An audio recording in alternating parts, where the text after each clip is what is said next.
Today is Friday. Yay! February 12th, 2021. And our I can says, I can order fractions from greatest to least and least to greatest. So let's start. We have 4 examples for today. We're going to start with my friend Ginger. Ginger has planted a garden, and Ginger is growing 3 different plants.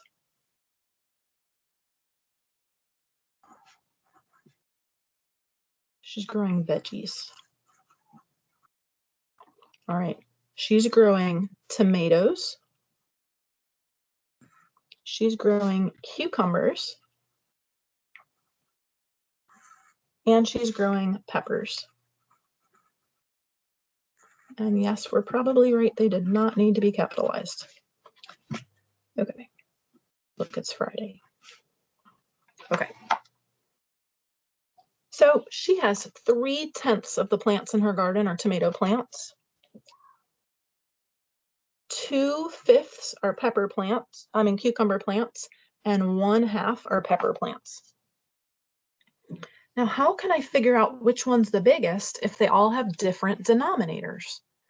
Well, I'm going to have to find the common denominator. And my question wants to know, what does she have the most of? So I'm going to need to put these in order from greatest to least. Okay, and I'm going to need 3 numbers. One's going to be the greatest, one's going to be the least.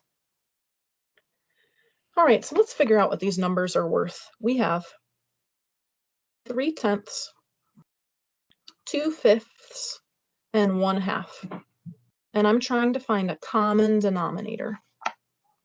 So I'm going to use my 2 finger spaces, skip this space, and I'm going to start listing my multiples starting with 10. 10, 20, 30, 40, 50, and so on, because multiples go on forever. You can always skip count by 1 more. Now let's skip count by 5. 5, 10, 15, 20, 25, 30, 35, 40, and so on. And let's skip count by 2s. 2, 4, 6, 8, 10, 12, 14, 16, and so on. I hope that you see a number in common in all 3 of our rows. Yes, I see 10, 10, 10, and 10. So I'm going to set each of my denominators equal to tenths. This is going to end up being tenths. This will end up being tenths. And this will end up being tenths. Well, this one's already in tenths, isn't it? Look, I only have to multiply by 1. 10 times 1 is 10. 3 times 1 is 3. All right, I have 3/10. That was easy. I'm going to multiply down here. Let's see, 1, 2. Multiply by 2 on the bottom. Multiply by 2 on the top. 5 times 2 is 10. 2 times 2 is 4. Okay. And lastly, I have 1, 2, 3, 4, 5. I'm going to multiply by 5 on the bottom. Multiply by 5 on the top. 2 times 5 is 10. 1 times 5 is 5. And I'm going to go ahead and circle or box all of the numbers that are written in tenths. These are much easier to compare. Now we always look for the biggest. 3/10, 4/10, 5/10. Which one sounds like it's the biggest? 5/10. So go ahead and put your box around it or your circle. This one's the greatest. So I'm going to put a G in front of it. That's going to be my greatest. So I actually can come back up here. The greatest is 1/2. Remember, we always write it in the fraction that we started with. So the greatest one is 1/2. Those are my peppers, P for pepper. Now I'm looking 3/10 or 4/10. Which one's the least, the smallest? 3/10 or 4/10? 3/10. This is my least. So down here under least, I'm going to write 3/10. And those were my tomatoes. Ginger, you don't like your tomatoes? And lastly, I have one in the middle, and that's 2/5, and those are my cucumbers. So if somebody said, of which plant does Ginger have the most? She has the most number of peppers. She has the least number of tomatoes. And cucumbers are kind of right in the middle. All right, let's try another one. Number 2. Richard is collecting marbles. So Richard has red, green, and blue marbles. He has 3/8 of red marbles, 1/3 green marbles, and 3/6 blue marbles.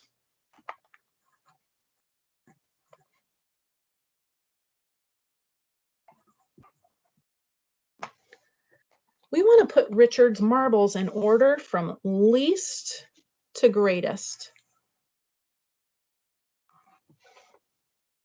Well, I see this one's in 1/8 and that one's 1/3 and that one's 1/6. So this isn't easy to compare. What should I do?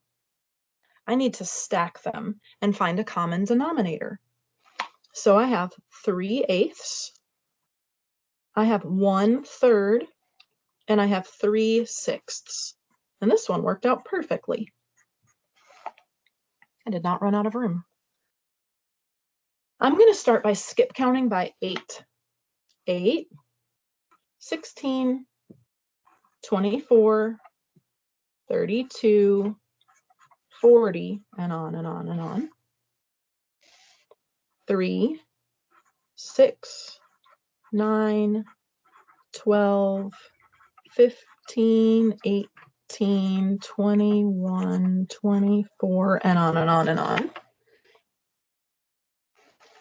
6, 12, 18, 24, 30, and on and on and on. I think I see one that they have in common. I see 24. There's 24 here, and there's 24 here, and there's 24 here. So I found my common denominator. I need to set all of these equal to 24ths.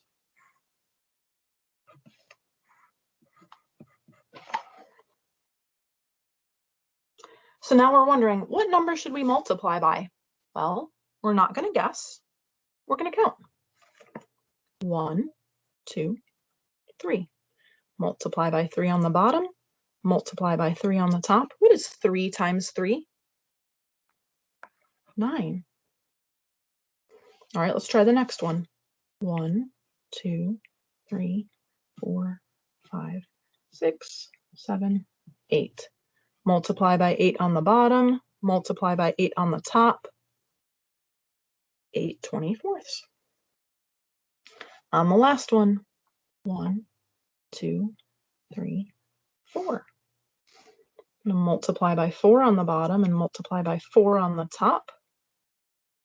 3 times 4 equals 12. Now that I have them all with a common denominator, it's much easier to put them in order. So let's go ahead and put a circle around them. These are all of my numbers that I've changed. Richard, we're trying to see which ones you have the most of and which ones you have the least of. So I need to start by finding the one that Richard has the most of. 9 24ths, 8 24ths, or 12 24ths. Which one's the biggest? 12 24ths, of course. So I'm going to go ahead and box this one. We always put a box or a circle around the one that is the biggest. So this one's going to get a G for greatest. And if I look up at my chart that I made least to greatest, next to greatest, I can put 3/6. Those were the blue ones. Now I'm going to look at the next ones because I want to find the least. 9 24ths or 8 24ths? Which ones are less or least?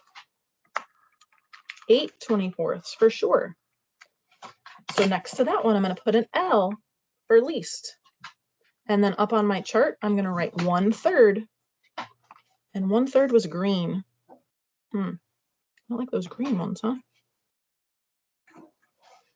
I took care of least, I took care of greatest. Now I have the 1 in the middle, which is 3/8, and these are red. So Richard has all of these marbles. He has the least amount of green ones. He has the greatest amount of blue ones. And we found that by finding a common denominator. And this is what we're going to be practicing today. So please take your time doing your work. You need to find a common denominator before you figure out which one's the biggest and which one's the smallest. Have a good day and a great weekend.